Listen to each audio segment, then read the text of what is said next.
Afin Guessan est semblable à un homme qui court derrière une femme, qui elle n'a que Dieu pour un autre. Professeur Praoyao Séraphin. Nul sentier ne conduit à l'arbre qui ne porte pas de fruits.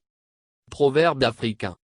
La Côte d'Ivoire va très mal et tout le monde le constate.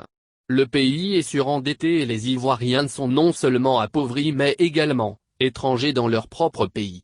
C'est dans ce contexte que les démocrates ivoiriens ont enregistré ces derniers mois de bonnes nouvelles issues du rapprochement entre le PDC du président Henri Konan Bédié et le FPI du président Laurent Gbagbo. Dans un tel schéma, tout véritable opposant ne peut que se réjouir quand on connaît le poids politique de ces deux grands leaders. Mais voilà, il n'en fallait pas plus pour énerver les opposants au sein de l'opposition. En tout cas, le premier opposant à l'opposition, M. Afin Guessan, manifeste une colère que seules ses ambitions peuvent justifier. Son comportement n'étonne pas les démocrates ivoiriens car il n'a jamais parlé le même langage ni conjugué les mêmes verbes que l'opposition digne. Les Ivoiriens ont toujours eu l'impression que certains opposants sont payés par le pouvoir actuel pour déstabiliser toute l'opposition. Il est clair que certains opposants s'opposent malicieusement à l'opposition. Heureusement que les Ivoiriens sont assez intelligents pour démasquer les faux opposants. Ils sont très nombreux ces traîtres qui sont payés chaque mois par la majorité présidentielle pour torpiller tous les combats de l'opposition. À leur tête, on retrouve M.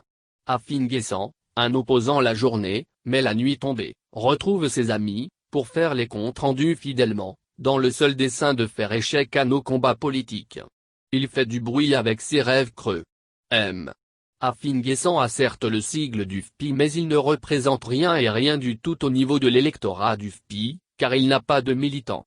Il est certes protégé par les autorités actuelles, mais pas par la légitimité du peuple. M.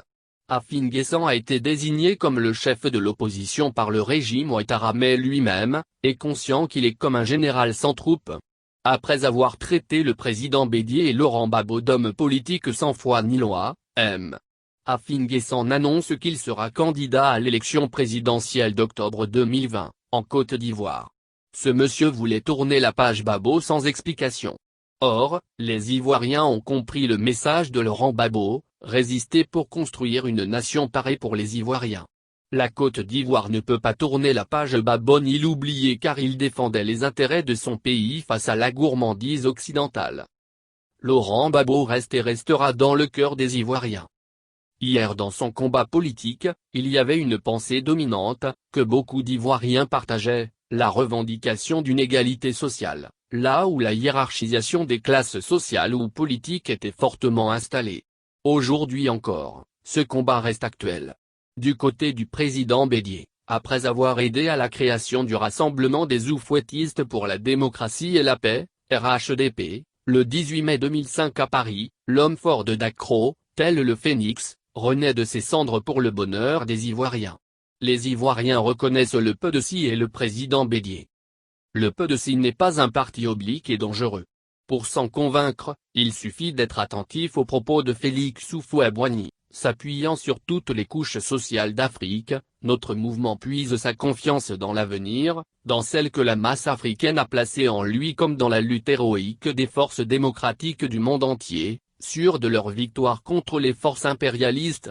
Dans le préambule des statuts adoptés au 5e congrès, on peut lire ceci: le PDC né du syndicat agricole africain de Côte d'Ivoire, fidèle reflet des aspirations profondes de nos masses, a pour mission, dans le cadre du Rassemblement démocratique africain d'affirmer au niveau de la Côte d'Ivoire la personnalité africaine. Il s'assigne en conséquence pour but de promouvoir une politique de bien-être, de paix, de neutralité absolue et de coopération internationale dans l'égalité, la tolérance, la solidarité et la dignité. Les Ivoiriens peuvent donc s'attendre à des lendemains meilleurs quand ces deux hommes politiques se retrouvent et se mettent ensemble pour le bonheur de la Côte d'Ivoire. Il est admis, en politique, que l'élection présidentielle est la rencontre d'un homme et d'un pays, d'un homme et d'un peuple. De ce point de vue, pour la majorité des démocrates ivoiriens, le choix est clair: voter pour le candidat choisi par nos deux leaders. M. Afin Guessan peut être candidat, c'est son droit, mais qu'il ne compte pas sur les démocrates ivoiriens pour avoir quelques voix. Le pouvoir est devenu pour ce monsieur comme un supplice de Tantale, à tel point qu'il brise tous les codes, même de bonne conduite. Le pouvoir est devenu comme une belle fille derrière qui, aime. Afin Guessan court pourtant cette dernière n'a que Dieu pour un autre.